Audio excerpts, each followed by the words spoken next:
మీరు ఇల్లు కొంటున్నారా లేదా ఇల్లు అమ్ముతున్నారా లేదా ఇల్లు కడుతున్నారా? ఈ మూడింట్లో మీరు ఏది చేస్తున్నా ఒక్కసారి మాత్రం ఈ వెబ్సైట్ చూడండి. ఈ వెబ్సైట్లో ఉన్న ఈ టూల్ తప్పనిసరిగా వాడి చూడండి. ఏంటి ఈ టూల్ అంత ఇంపార్టెంటా అనకండి. ఎస్, ఎంతో మంచి టూల్ ఇది. ఇల్లు కట్టేటప్పుడు మనకు ఎన్నో ఊహలు ఉంటాయి, కానీ ఆ ఊహల్ని నిజం చేసుకోవడానికి ఎంతో ఖర్చు పెడతాం. తీరా ఖర్చు పెట్టాక అనుకున్నట్లుగా రిజల్ట్ రాకపోవచ్చు. అందుకే మరి ఇలాంటి ఇబ్బందులు ఏవీ లేకుండా ఉండాలంటే ఈ టూల్ మీద ఆధారపడటం తప్పనిసరి. మరి ఒక్కసారి ఈ టూల్ ఏంటో చూసేయండి. ఎవరైనా కొత్తగా ఇల్లు కొనాలనుకున్నా లేదా కొత్తగా ఇల్లు కట్టిస్తున్నా సరే, లోపల ఫర్నిచర్ ఎలా ఉండాలి, ఎలా పెట్టుకోవాలి, లేదంటే ఒకవేళ ఆల్రెడీ ఫర్నిచర్ ఉన్న ఇల్లు తీసుకుంటే ఆ ఇంట్లో ఎంత స్పేస్ ఉంటుంది, ఫర్నిచర్ లేకుండా ఖాళీగా ఎలా ఉంటుంది, లేదా అసలు మనం రీడిజైన్ చేయాలి అనుకుంటే అది లివింగ్ రూమా, బెడ్రూమ్గా మార్చుకోవాలనుకుంటున్నామా, లేదంటే కిచెన్గా మార్చుకోవాలనుకుంటున్నామా, ఇలా మనం ఇవన్నీ చేయడానికి ఒక మంచి టూల్ ఉంది. ఆ టూల్ని ఇవాళ పరిచయం చేయబోతున్నాను. ఆ వెబ్ టూల్ ఏంటో ఒకసారి చూద్దాం. reimaginehome.ai ని క్లిక్ చేస్తే అప్లోడ్ అన్ ఇమేజ్ అని ఇస్తున్నారు కదా. ఆల్రెడీ ఇక్కడ కొన్ని ఇమేజెస్ ఉన్నాయి, వాటితో మనం ట్రై చేద్దాం. ఈ ఇమేజెస్లో వర్చువల్ స్టేజింగ్ అని ఉంది. ఇక్కడ ఖాళీ స్పేస్ ఉన్న రూమ్ మనకు కనిపిస్తుంది. నెక్స్ట్ ఇమేజ్ చూస్తే రీడిజైన్ ఫర్నిష్డ్ రూమ్స్ అని ఉంది. ఆల్రెడీ ఫర్నిష్డ్, ఇది ఫర్నిచర్ మొత్తం ఉన్న రూమ్ కాబట్టి ఆ ఫర్నిచర్ ప్లేస్లో ఇంకేమైనా రీడిజైన్ చేద్దాం అనుకుంటున్నామా. అలాగే ల్యాండ్స్కేపింగ్ అని ఇచ్చారు. ఈ ల్యాండ్స్కేపింగ్లో మొత్తం ఖాళీగా కనిపిస్తుంది కదా ఇంటి చుట్టూ, దాన్ని మనం దేంతో ఫిల్ చేయాలి. ఖాళీగా ఉన్న రూమ్ ఇది. ఈ రూమ్లో మనం ఏం డిజైన్ చేస్తే బాగుంటుంది, ఫర్నిచర్ ఏం పెడితే బాగుంటుంది, అసలు ఈ రూమ్ని దేనికి యూజ్ చేయొచ్చు. వర్చువల్ స్టేజింగ్ ఉంది, అలాగే రీడిజైన్ ఫర్నిష్డ్ రూమ్స్ అని ఉంది. కానీ ఇక్కడ ఫర్నిచర్ లేదు కదా, సో మనం దాన్ని రీడిజైన్ చేయడానికి ఏం అవ్వదు. వర్చువల్ స్టేజింగ్ అనేది చేస్తే ఫర్నిచర్ ఎలా ఉంటుంది ఏంటి అనేది విజువలైజ్ చేసుకోవడానికి ఉంటుంది. సరే, ఇక్కడ పాసిబుల్ కాని ఆప్షన్ని సెలెక్ట్ చేసుకున్నప్పుడు ఏం చూపిస్తుందో చూద్దాం. చూడొచ్చు, డజంట్ రికమెండ్ దిస్ సొల్యూషన్ అని చెప్పి క్లియర్గా ఇస్తుంది. సో మనం వెళ్ళాల్సింది వర్చువల్ స్టేజింగ్తో. మనకి ఇక్కడ చాలా ఆప్షన్స్ ఉన్నాయి. ఈ రూమ్ని మనం ఇక్కడ ఉన్న రకరకాల ఆప్షన్స్తోని ఫిల్ చేయొచ్చు. అది ఎలాగో చూద్దాం. స్పేస్ టైప్ అని అడుగుతుంది కదా. స్పేస్ టైప్ క్లిక్ చేసినప్పుడు ఇక్కడ living room, family room, lounge, next bedroom, dining అని ఇచ్చారు. ఇప్పుడు మనం బెడ్రూమ్గా ఒకసారి ఎలా ఉంటుందో చూద్దాం. ఓకే, నేను ఇక్కడ బెడ్రూమ్ క్లిక్ చేసుకున్నాను, సెలెక్ట్ చేసుకున్నాను. నెక్స్ట్ డిజైన్ థీమ్ అని ఉంది కదా, ఇందులో మనం ఒక థీమ్ని సెలెక్ట్ చేసుకోవాలి. కాంటెంపరీ తీసుకుందాం. Any other specifies to include, ఇక్కడ ఆర్మ్ చైర్ అని యాడ్ చేస్తున్నాను నేను. ఇప్పుడు జనరేట్ చేస్తే ఆటోమేటిక్గా మనం అనుకున్నది డిజైన్ చూడవచ్చు. సో యాడింగ్ ఫర్నిచర్ అని ఇస్తుంది మొత్తంగా.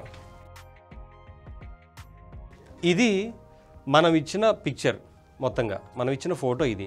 ఈ ఫోటో తర్వాత మనం ఏం డిజైన్ చేసి ఇచ్చిందో చూద్దాం. మనకి చూడవచ్చు, ఇది బెడ్రూమ్. సేమ్ అదే స్పేస్లో అదే రూమ్లో ఇలా బెడ్రూమ్ని క్రియేట్ చేయొచ్చు అనేది క్లియర్గా చూపిస్తుంది. సో ఇక్కడ ఖాళీగా ఉన్న ఈ వాల్ మీద మనకి టీవీ, అలాగే ఇక్కడున్న ఈ స్పేస్లో మనకి బెడ్ని అరేంజ్ చేశారు. అలాగే విండో, ఈ విండోకి కాస్త డిజైన్ యాడ్ చేసి ఇక్కడ ఒక ఫోటో ఫ్రేమ్ యాడ్ చేశారు. ఇక్కడ మనం చైర్ అడిగాం కదా, ఆ చైర్ అది. సో అట్లా కంప్లీట్ పిక్చర్ డిజైన్ చేసి ఇచ్చింది. సో ఈ బెడ్ కాకపోతే ఇంకా మనకు 2 ఆప్షన్స్ ఇచ్చారు. ఇక్కడ ఇది ఒకటి ఉంది, సేమ్ ఇది కూడా. చైర్ కూడా ఇంతకు ముందున్న ఫోటోకి ఇప్పటి ఫోటోకి తేడా ఉంది. ఇది కాదు అనుకుంటే నెక్స్ట్ ఇంకొక ఆప్షన్ ఉంది. సేమ్ రూమ్కి ఇలా సెట్ చేసుకోవచ్చు. జనరేట్ అయిన తర్వాత కంపేర్ చేసుకోవడం కోసం ఇది క్లిక్ చేసుకోవాలి. దీన్ని డౌన్లోడ్ చేసుకోవచ్చు సేవ్ చేసుకోవాలనుకుంటే. ఒకసారి డౌన్లోడ్ క్లిక్ చేసి సేవ్ చేద్దాం. సైజు కూడా అడుగుతుంది, స్టాండర్డ్ సైజులో పెట్టి నేను దీన్ని డౌన్లోడ్ చేస్తున్నాను. ఇది.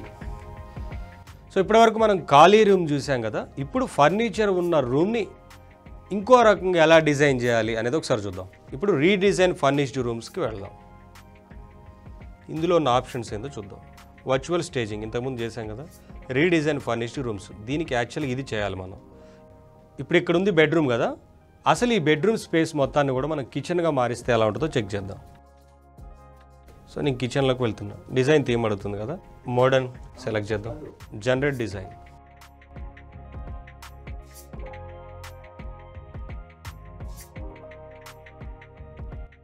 ఇది మనం ఇచ్చిన ఇమేజ్, బెడ్రూమ్ ఇమేజ్. దీన్ని మనం కిచెన్గా మారుద్దామని ట్రై చేస్తున్నాం. ఇప్పుడు ఎలా జనరేట్ చేసిందో ఆ ఇమేజ్ అనేది చూద్దాం. విండో అదే ఉంది. ఎస్, కంప్లీట్ కిచెన్గా మారిన ఇమేజ్, పూర్తిగా చంద్రముఖిగా మారిన గంగల. సో ఇక్కడ ఈ బెడ్ ప్లేస్లో కంప్లీట్గా కిచెన్ ఎక్విప్మెంట్తోని ఫిల్ చేసి అసలు దీన్ని కిచెన్ ఎలా మార్చవచ్చు అనేది చూపిస్తుంది. డౌన్లోడ్ చేద్దాం. సో ఇది మొత్తంగా మనం ఇచ్చింది బెడ్రూమ్ని ఇచ్చి కిచెన్గా మార్చమని చెప్పిన తర్వాత మారిన ఇమేజ్ ఇది. సో ఆ బెడ్రూమ్ని మనం కిచెన్గా మార్చుకోవడానికి ఎలా అనేది విజువలైజ్ చేసి మనకి ఇచ్చింది. నెక్స్ట్ ల్యాండ్స్కేపింగ్ చూద్దాం. మనకి ఇక్కడ చాలా ఆప్షన్స్ ఉన్నాయి. Landscaping, garden, outdoor, living, back yard, select pool side theme అని ఇస్తున్నారు కదా. ఇక్కడ మనం ఎలా ఉండాలనేది సెలెక్ట్ చేసుకోవాలి. ఫ్యామిలీ ఫన్ జోన్ పెడదాం ఒకసారి. నెక్స్ట్ పాత్వేస్ ఎలా ఉండాలి, బ్రిక్ వాక్వే. సో ఇలా ల్యాండ్స్కేపింగ్ అనేది మనకి ఇంటి ముందు కానీ లేదా వెనకైనా సరే యూజ్ అవుతుంది. సో ఇది మనం ఇచ్చిన ఒరిజినల్ ఇమేజ్. ఇక్కడ ఏం లేదు. సో ల్యాండ్స్కేపింగ్ ఎలా జరిగింది, ఏం చేశారు, ఏం విజువలైజ్ చేసింది అనేది చూద్దాం ఈ ఫోటోని.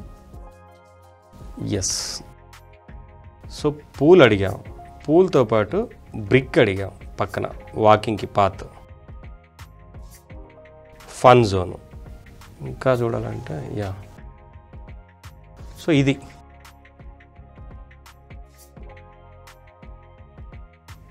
ఇది ఒరిజినల్, ఇది రీఇమాజిన్డ్ ఇమేజ్. సో ఈ విధంగా మనం ఒక ఇంటికి డిజైన్ చేసుకోవాలనుకున్న ఫర్నిచర్ కానీ ఏదైనా సరే ఇలా దీన్ని యూజ్ చేసుకోవచ్చు. కాకపోతే కేవలం మనమే కాకుండా బిల్డర్స్ కూడా దీన్ని యూజ్ చేయొచ్చు. కాకపోతే బిల్డర్స్ యూజ్ చేయాలన్నప్పుడు ఎక్కువ మొత్తంలో యూజ్ చేస్తారు కాబట్టి దానికి కొంత ప్రైజింగ్ యాడ్ అవుతుంది. అదేంటో చూద్దాం ఒకసారి. దగ్గరగా 584 రూపాయలు, 584 రూపీస్ పర్ మంత్ పడుతుంది. 30 క్రెడిట్స్ యాడ్ అవుతాయి, అంటే 30 ఇమేజెస్ చేయొచ్చు అని. లేదు అంటే 1211 రూపీస్ పర్ మంత్ పే చేసుకుంటే మనకి 200 క్రెడిట్స్ వస్తాయి. సో ఇవన్నీ ఒక ప్రైజింగ్ యాడ్ చేశారు కదా. ఇదంతా పెద్ద మొత్తంలో ఫ్లాట్స్ డిజైన్ చేస్తున్న వాళ్ళు, బిల్డర్స్, వందల సంఖ్యలో ఫ్లాట్స్ డిజైన్ చేస్తున్న బిల్డర్స్ యూజ్ చేసుకోవడానికి ఈ అప్గ్రేడ్ అవుతే కనుక పెద్ద మొత్తంలో చేసుకోవడానికి అవుతుంది. సో ట్రై చేయొచ్చు ఎవరైనా.